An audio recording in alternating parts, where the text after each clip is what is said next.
தென்மேற்கு வங்கக்கடலில் உருவாகியுள்ள புதிய காற்றழுத்த தாழ்வு நிலையால் அடுத்த 24 மணி நேரத்தில் டெல்டா மற்றும் கடலோர மாவட்டங்களில் மழைக்கு வாய்ப்புள்ளதாக சென்னை வானிலை மையம் தெரிவித்துள்ளது.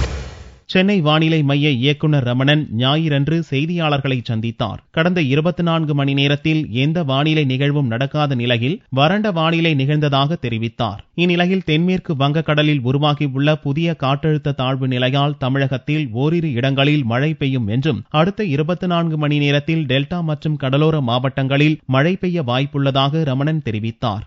எந்த ஒரு நிகழ்வும் இல்லாத நிலையிலே கடந்த 24 மணி நேரத்திலே தமிழகம் மற்றும் புதுச்சேரியை பொறுத்தவரையில் ஒரு வறண்ட வானிலை நிலை வந்துள்ளது.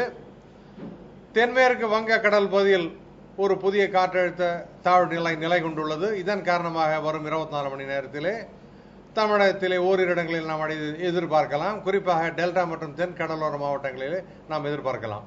வடகிழக்கு பருவமழை சராசரி அளவை இதுவரை எட்டவில்லை என்றும் ரமணன் தெரிவித்துள்ளார்.